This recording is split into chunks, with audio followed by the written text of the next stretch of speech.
The first snow of November came early to Millbrook, Vermont. Thomas Harrington stood in the backyard of his newly purchased farmhouse, watching white flakes settle on the crumbling brick chimney that jutted from the roof at what everyone agreed was the strangest angle they had ever seen. The house had been a foreclosure. Thomas bought it for next to nothing after his divorce left him with barely enough savings to start over. At 42, he found himself alone in a drafty 3-bedroom house with heating bills that promised to drain what little money he had left. His neighbor, Bill Henderson, leaned against the fence separating their properties. He was a stocky man with a red face and opinions about everything. "You planning to fix that eyesore?" Bill called out, gesturing toward the chimney. Thomas shrugged. "It works, doesn't it?" Bill laughed, a harsh sound that carried across the frozen yard. "Works? That thing is tilted 15 degrees off-center. Looks like it was built by a drunk mason. You're gonna be the laughingstock of the whole town." Inside the house, Thomas tried to ignore the cold seeping through the walls. The previous owners had left the place in terrible condition. Water stains bloomed across the ceilings. The hardwood floors were warped and creaking. But it was the heating system that worried him most. The oil furnace in the basement wheezed like an old man climbing stairs. The repairman who came to inspect it shook his head gravely. "This thing is on its last legs," he said. "You're looking at maybe one more winter if you're lucky. A new one will run you $12,000 to $15,000. Thomas felt his stomach drop. He didn't have $12,000. He barely had $1,200. That evening, he built a fire in the living room fireplace, the one connected to that strange angled chimney. As flames crackled to life, he noticed something odd. Warm air seemed to flow not just into the living room, but toward the hallway. He walked through the house, confused. The bedroom directly above the living room was warmer than it should be. So was the kitchen, which shared a wall with the fireplace. Over the next few days, Thomas became obsessed with understanding his chimney. He spent hours in the town library, poring over books about colonial architecture and heating systems. He learned about something called a Rumford fireplace, designed in the 1700s to heat more efficiently. He read about thermal mass and convection currents. The tilted chimney wasn't a mistake at all. It was brilliant. The angle created a unique draft pattern. Hot air and smoke rose through the chimney, but the offset design created secondary channels in the walls, like veins carrying warmth through the house. The previous owner, whoever built that chimney, had engineered a system that used a single fireplace to heat 3 separate rooms through convection and radiant heat transfer. Thomas started using only the fireplace. His oil bills dropped to almost nothing. Even during the coldest nights, when temperatures plunged below zero, the house stayed comfortable. He burned wood he collected from fallen trees on his property, making the system practically free to operate. But his excitement wasn't shared by anyone else. At the hardware store, the owner, Frank Morrison, smirked when Thomas tried to explain his discovery. "Son, I've been in this business 40 years. There's no such thing as a magic chimney. You're probably just not noticing how cold the rest of your house is getting." At the local diner, Thomas mentioned his heating solution to a group of contractors. They exchanged glances and barely suppressed laughter. "An angled chimney heating 3 rooms? One of them said, "What are you going to tell us next that you invented a perpetual motion machine?" Even his ex-wife, Linda, called him after hearing about it from mutual friends. "Thomas, are you okay?" she asked, her voice dripping with concern that felt more like condescension.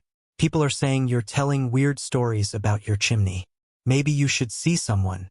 The divorce was hard on both of us. The mockery hurt more than he wanted to admit. Thomas had always been quiet, someone who kept to himself.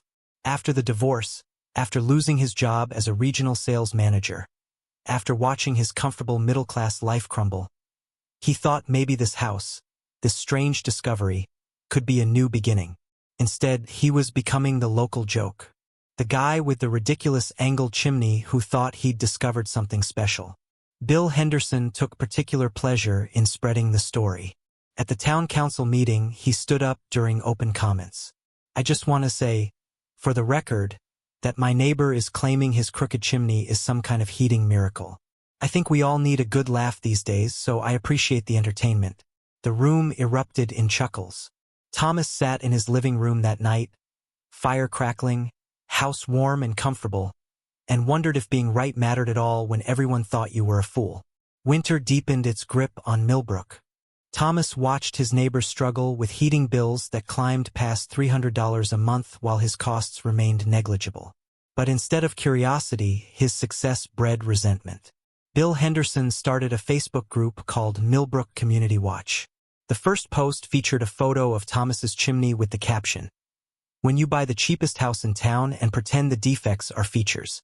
The post got 63 likes and 24 comments, each one more cutting than the last. "That chimney is a safety hazard," wrote Martha Keene, the town's building inspector's wife. "Someone should report it." Sarah Chun, who owned the coffee shop downtown, chimed in, "I heard he's telling people they should copy his design. Imagine the lawsuits when someone's house burns down." Thomas stopped going into town. The stares and whispers followed him everywhere. At the post office, conversations died when he entered. The checkout girl at the grocery store avoided eye contact. The breaking point came on a Tuesday morning. Thomas found an official notice taped to his door. The building department was launching an investigation into potential code violations. Someone had filed a formal complaint about his chimney, citing safety concerns and possible structural damage to neighboring properties. The inspector, Robert Keene, arrived 2 days later with a clipboard and an expression of barely concealed satisfaction. He spent 3 hours examining the chimney, the fireplace, the walls, taking photographs and measurements. "Mr. Harrington, I have to be honest with you," Keene said, standing in the living room. "This chimney doesn't meet modern building codes. The angle is non-standard. I can't find any permits for modifications. You're looking at a mandatory inspection by a structural engineer, which you'll have to pay for, and potentially a complete rebuild." "How much?" Thomas asked quietly. "The inspection alone? Probably $2,000. If they determine it needs to be rebuilt to current code, you're looking at $20,000 to $30,000. Thomas felt the room spin. He didn't have $2,000. He certainly didn't have $30,000. "I'll give you 30 days to schedule the structural engineer inspection," Keene continued.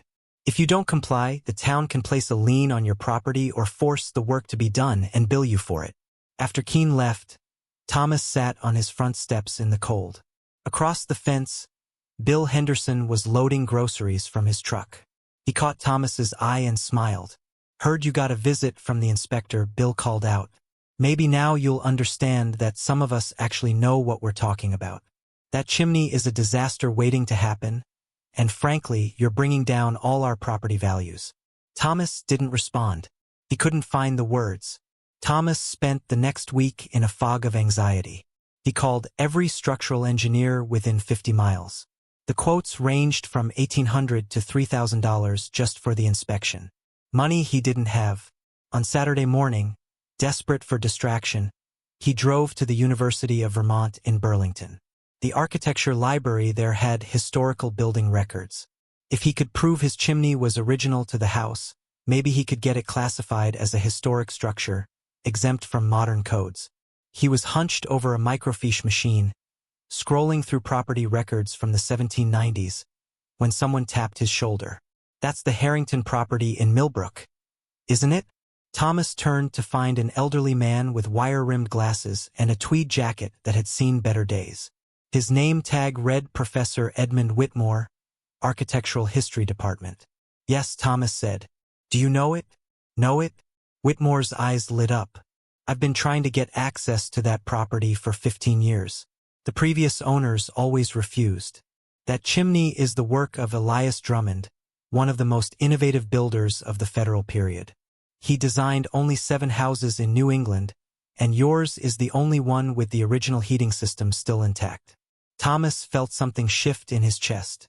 "You mean it's not just a crooked chimney?" Whitmore laughed, a warm sound nothing like the mocking laughter Thomas had endured for weeks. "Crooked? Son, that chimney is a masterpiece of thermal engineering. Drummond studied under Benjamin Thompson, Count Rumford himself. He took Rumford's principles and improved them. That angle isn't an accident. It creates a convection loop through the interior walls. The brick mass stores heat during the day and radiates it at night. With one fireplace, you can heat 3 rooms to the same temperature a modern forced air system would achieve, using a fraction of the fuel. Thomas pulled out his phone and showed Whitmore the photos from the building inspector's visit. The professor examined each image with growing excitement. This is extraordinary. The interior channels are still intact. The brick staging is original. Do you realize what you have here? This isn't just a house. It's a functioning example of sustainable heating technology from 1794 that actually works better than most modern systems. The town is trying to make me tear it down, Thomas said quietly. Whitmore's expression hardened. Over my dead body. This chimney belongs in the National Register of Historic Places. I'll write the nomination myself. For the first time in weeks, Thomas felt something other than shame and fear. He felt hope. If you're rooting for Thomas right now, take a moment and subscribe to the channel. Because what happens next is going to change everything, not just for him, but for the entire town of Millbrook. Professor Whitmore moved fast.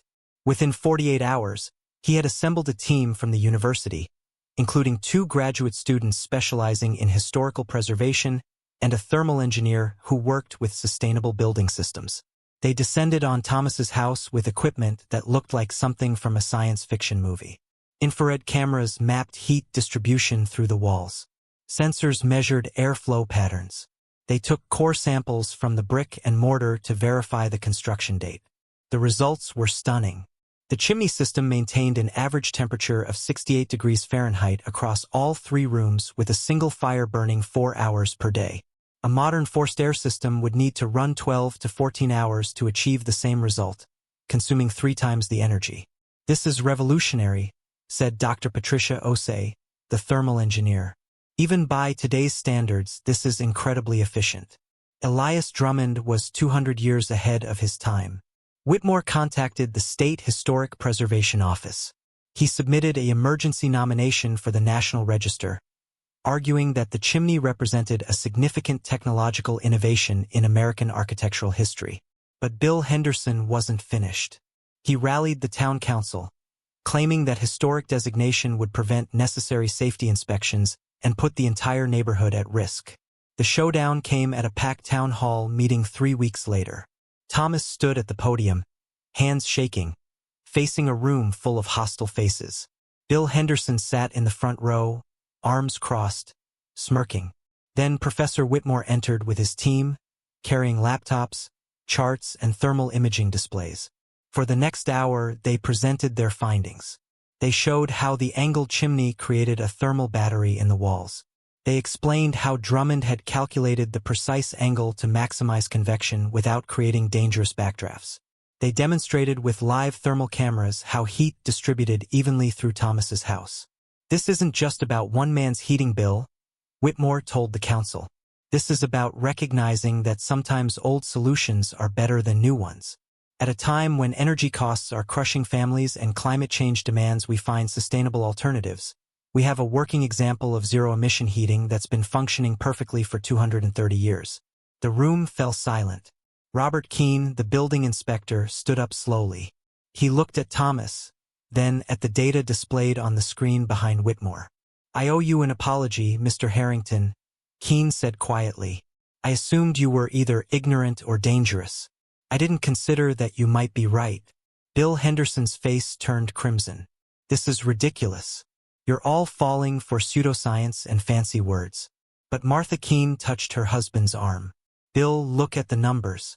They're not lying." One by one, council members began asking questions. Not hostile questions, curious ones. Could this design be replicated? Could modern homes use these principles? Was Thomas willing to let researchers study his house? Thomas looked at their faces and realized something had shifted. They weren't laughing anymore. The town council voted unanimously to halt the enforcement action against Thomas's chimney. Robert Keene personally apologized in front of the entire assembly, admitting he had let prejudice cloud his professional judgment. Within 2 months, the National Register of Historic Places officially recognized the Harrington House and its Drummond chimney system as a site of national significance. A bronze plaque was mounted near the front door, detailing Elias Drummond's innovative thermal engineering. But the real transformation happened in ways Thomas never anticipated.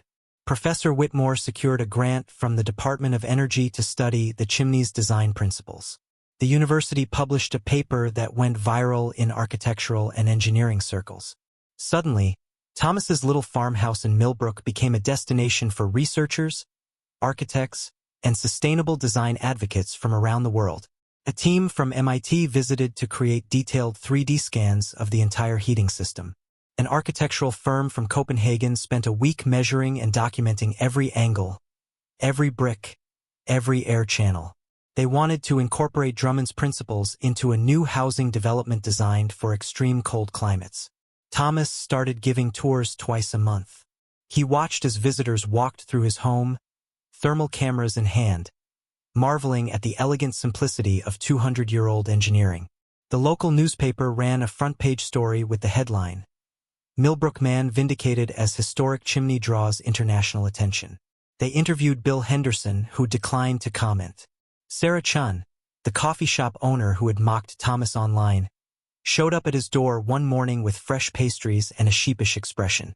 "I owe you an apology," she said. "I said cruel things without knowing anything. I was wrong." Thomas invited her in for coffee. They sat by the fireplace and he explained how the system worked. She listened with genuine interest, asking questions, taking notes. "I'm thinking about retrofitting my building downtown," she admitted. "My heating bills are killing me. Do you think something like this could work in a commercial space?" Thomas smiled. "I think Elias Drummond would have loved that question." The University of Vermont offered Thomas a position as a consultant for their sustainable architecture program. It didn't pay much, but it was steady income and it meant something. His knowledge, his experience living with the Drummond system had value. His ex-wife Linda called one evening after seeing him interviewed on the local news station. "Thomas, I saw your interview. I had no idea. I'm sorry I doubted you." He accepted her apology with grace, though the wound of her condescension still stung slightly. The town's attitude shifted completely. People who had crossed the street to avoid him now stopped to shake his hand. Frank Morrison at the hardware store started stocking fire bricks and offering advice on maintaining traditional fireplaces, crediting Thomas as his inspiration. Bill Henderson remained silent, his fence a border neither man crossed. But Thomas no longer needed his neighbor's approval. He had found something better than vindication. He had found purpose. 3 years later, Thomas stood in the backyard of his farmhouse on a crisp October morning, watching a film crew set up equipment. The BBC was doing a documentary series on sustainable architecture through history, and the Drummond chimney was featured as the opening episode. The house looked different now. Thomas had restored the exterior with historically accurate materials, funded partly by grants from preservation societies, and partly by consulting fees he earned helping architects around the world incorporate thermal mass principles into modern designs. His consulting work had become a full career. He traveled to Norway, Japan, and New Zealand, advising on projects that blended historical heating wisdom with contemporary technology. A housing development in Montana used a modified Drummond system to heat 20 homes with 60% less energy than conventional methods. The farmhouse itself had become a teaching center. Professor Whitmore, now in his 80s, still brought students twice a semester. The university had helped Thomas convert the barn into a small museum and workshop space where builders and architects could study historical heating systems hands-on. Sarah Chun had become a close friend. Her coffee shop downtown now featured a modified radiant heating system inspired by Thomas's chimney. She'd cut her heating costs by half and proudly told customers the story. Even Robert Keane had transformed. The building inspector became an advocate for preserving historical buildings with unconventional systems, earning a reputation as someone who valued innovation over rigid code enforcement. Thomas watched the BBC director frame a shot of the angled chimney against the autumn sky. 3 years ago, that chimney had made him a joke. Now it was teaching the world that solutions to modern problems sometimes hide in plain sight, waiting for someone brave enough to look closer instead of laughing. Bill Henderson had moved away 18 months earlier, transferring to Florida for work. They never reconciled, but Thomas had made peace with that. Not everyone would understand, and that was okay. His phone buzzed.